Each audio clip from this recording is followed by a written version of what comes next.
फार्मॅकोव्हिजिलन्स रसशास्त्राचा important SQ आहे पहा. या टॉपिकमधला फिक्स क्वेश्चन असणार. फार्मॅकोव्हिजिलन्स किंवा ॲडव्हर्स ड्रग रिॲक्शन या दोन्हीपैकी एक क्वेश्चन फिक्स.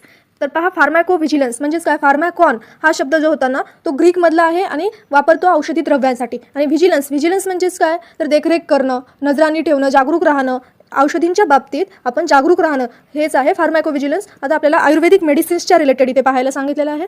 फार्मॅकोव्हिजिलन्स कशासाठी असतं. डिटेक्शन, असेसमेंट आणि अंडरस्टँडिंग कशाचा ॲडव्हर्स ड्रग रिॲक्शन होऊ नये मेडिसिन रिलेटेड प्लांट्स. कारण इथे आयुर्वेदाच्या बाबतीत आपण बोलत आहोत. ठीक आहे. याची गरज काय आहे कारण की खूप सारे आयुर्वेदिक फॉर्म्युलेशन्स आहेत. 8,000च्या वर फॉर्म्युलेशन अवेलेबल आहेत सध्या. आणि मॅन्युफॅक्चरिंग कंपनी ज्या आहेत ना त्या वेगवेगळ्या आहेत. त्यांची क्वालिटी पण डिफर करते. आणि सगळ्याच्या सगळ्याच ॲडव्हर्स ड्रग इफेक्ट जे आहेत ना ते मार्केटमध्ये त्यांना माहीत नसतात. आणि सेल्फ मेडिकेशन पण खूप वाढत आहे. गुगल, ChatGPT करून स्वतः मेडिकेशन्स घेत आहेत. त्यामुळे पण आपल्याला फार्मॅकोव्हिजिलन्सची आवश्यकता पडते. इरॅशनल यूज होत आहे आणि overdose may cause adverse drug reaction. Irrational यूजमुळं जर ओव्हरडोस झाला तर ॲडव्हर्स ड्रग रिॲक्शन्स होऊ शकतात. क्वालिटी कंट्रोल मॅन्युफॅक्चर वेगवेगळे असू शकतात. Different brands generic preparation produce different effects. तेच गोष्ट आली की वेगवेगळ्या ब्रँड वेगवेगळ्या जेनेरिक जनरेशनमुळे डिफरंट इफेक्ट्स पडू शकतात.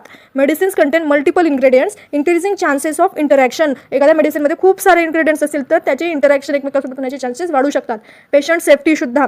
नंतर improve rational and safe use झाला पाहिजे आयुर्वेदिक मेडिसिन्सचा. ह्या सर्व बाबींसाठी आपल्याला फार्मॅकोव्हिजिलन्स स्टडी करणं आवश्यक आहे. याच्यामध्ये डिफिकल्टी काय येते ह्या सगळ्या गोष्टी तर होऊ शकतात. प्रॉब्लेम काय कारण की आयुर्वेदा एक जुनं 5,000 वर्षापूर्वीचं सायन्स आहे. Ancient complete scientific evidence limited आहे. सेल्फ मेडिकेटेड केसेस रिपोर्टच केल्या जात नाहीत. घरगुती मेडिसिन्स बनवल्या जातात कुठे कुठे. मग याचं सेल्फ मेडिकेशन घेतलेलं रिपोर्टेड नसतं. Lack of collective ADR data. Adverse drug reaction झालेली आहे ती त्या व्यक्तीला कळत सुद्धा नाही कधी. मग ते डाटा कलेक्टच होत नाही. कधी सांगत नाहीत. या गोष्टींमुळे डाटा बरोबर व्यवस्थित कलेक्ट केला जात नाही. Patient do not recognise or report ADR.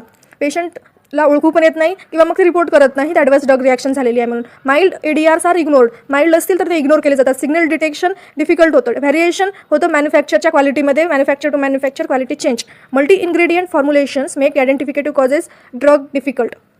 खूप सारे जर इन्ग्रेडियंट असतील तर ड्रगचे जे इफेक्ट व्हायला पाहिजे तो थोडासा डिफिकल्ट व्हायला लागतो. त्याचा काय मेन पर्पज आहे ते सांगता येत नाही. ठीक आहे. ऑब्जेक्टिव्स काय आहेत मग या फार्मॅकोव्हिजिलन्सची की ॲक्च्युअल रिस्क आहे आयुर्वेदिक मेडिसिन्सची ती फाइंड आउट करणं. काय रिस्क आहेत घेण्यामध्ये तर record and report adverse drug reaction. Safety improve करायची. नंतर promote rational use on safe use of medicines. Encourage research in ayurvedic pharmacovigilance. रिसर्चला करायचं. ठीक आहे. Then finding risk of drugs. Clinical trial करायचे पहिले. ट्रायल ग्रुप कंट्रोल ग्रुप वर try करायचं. नंतर ॲडव्हर्स इफेक्ट डिटेक्ट करायची. नंतर पोस्ट मार्केटिंग सर्व्हिलन्स त्याच्यावर निगराणी ठेवायची. अजून काय होतात का पोस्ट मार्केटिंग केल्याच्या नंतर काय असायला पाहिजे हे दिलेलं आहे. फार्मॅकोएपिडेमियोलॉजी ही एक सेपरेट ब्रांच आहे ह्या फार्मॅकोव्हिजिलन्सच्या स्टडी करण्यासाठी ज्यामध्ये ADRs बद्दल आयुर्वेदिक यूज मेडिसिन्सचा सेफ यूजबद्दल स्टडी केली जाते. ह्या सगळे पॉईंट्स तुम्हाला SAQ साठी लिहिणं आवश्यक आहे. ठीक आहे. Thank you so much.